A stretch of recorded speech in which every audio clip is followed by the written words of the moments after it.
I literally can't believe the Colosseum let us come in there and film. The Colosseum hasn't allowed anyone to film there for half a century. It was like, you know, what are the odds they're going to allow us to go there? But Italy is a film-loving country, and luckily they loved my movies, and therefore they welcomed us. They opened their arms and welcomed us.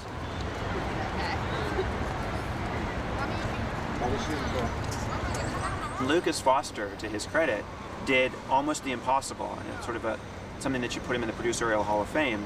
He somehow got us the Colosseum for 3 days of photography. Never in my wildest imagination did I think that we were going to be shooting a film here. Obviously it's amazing. I didn't have any idea that we would actually be able to get it. It was just a dream at that point. Luckily, 4 or 5 months of heavy American persuasion and little charm, and here we are. It's the Colosseum. How's it closed? It was very restrictive on us. The limitations we were given were we could have the Colosseum, but the daylight hours we were allowed to have were 45 minutes in the morning and an hour and 15 minutes in the afternoon over a course of 3 days. And we really had 3 days worth of work to do. So to only have 2 hours a day to actually be able to film seemed almost impossible. Well, they've given us great access to people who run it, but it's a public space and it's an antiquity. We can't put anything down on the ground, really. Normally a film crew would come in and lay miles and miles of cable.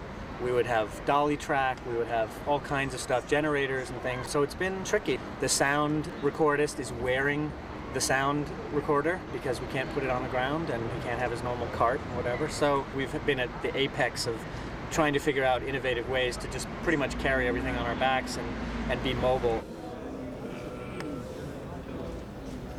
Honestly, my first reaction to the Colosseum was exactly like Millie, the character. I walked in and I was like, whoa. You're walking into the Colosseum as the sun is coming up, and you have the whole thing to yourselves, and it was just a very sort of magical feeling. Definitely not your typical day at work. A little bit more, but we would sort of work everything out in the middle of the night, and I had 4 camera crews, and there was always a camera shooting. We were building into our day like, okay, that camera's gonna be out for 4 minutes reloading. Okay, while that's reloading, it moves out of the way, hides around the corner, and there's a camera up in the corner that was hidden from the Steadicam that rolls into position, and it shoots its angle. I had second unit director and third unit directors shooting in other parts of the Colosseum, other details, with no margin for error. There's a few more steps. There's an action component and a non-action component, and the non-action component was entirely done, in Rome. And then there were things with serious amount of damage that we were going to be inflicting on the Colosseum, and because it was an action sequence that obviously could not be done in the middle of an antique. So Oliver Scholl, my production designer, rebuilt the lower portion of the Colosseum in the largest soundstage that they have in Toronto. If you have stunt work, you need to rig things specifically. You have to make walls that look like they're real hard, but they're actually foam pieces. And obviously you can't do that in the real Colosseum.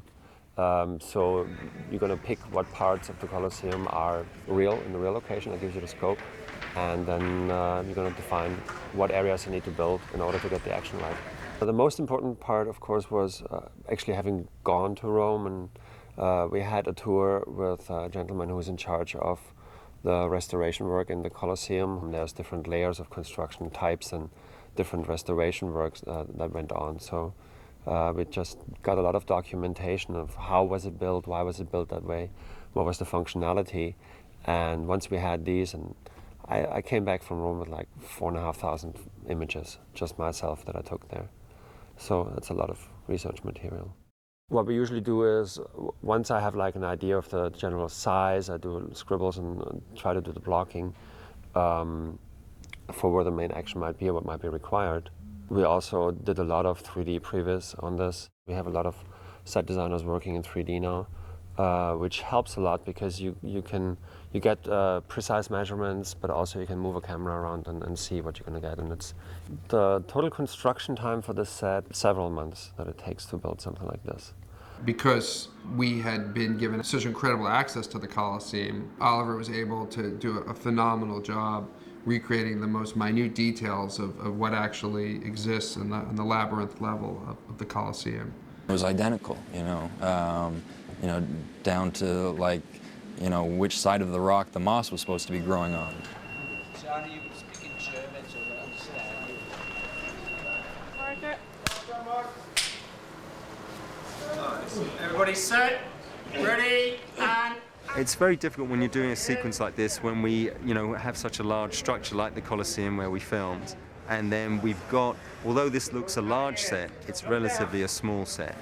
So it's very difficult mix and matching the two, and we've got to be very careful that we don't do certain camera styles here on stage that weren't possible at the actual Colosseum. So although we might be using a crane at some point, the only reason is to get a high vantage point, and CG will give it that handheld feel afterwards, because it's really important to keep the same sort of flavor, otherwise it's going to stand out a mile.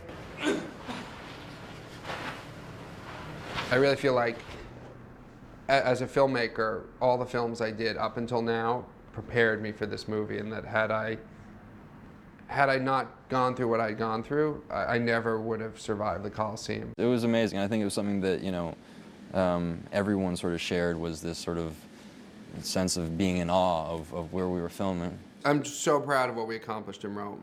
For the amount of money we spent, the amount of time we had, I was faced with, this impossible challenge, and somehow I rose up and met it.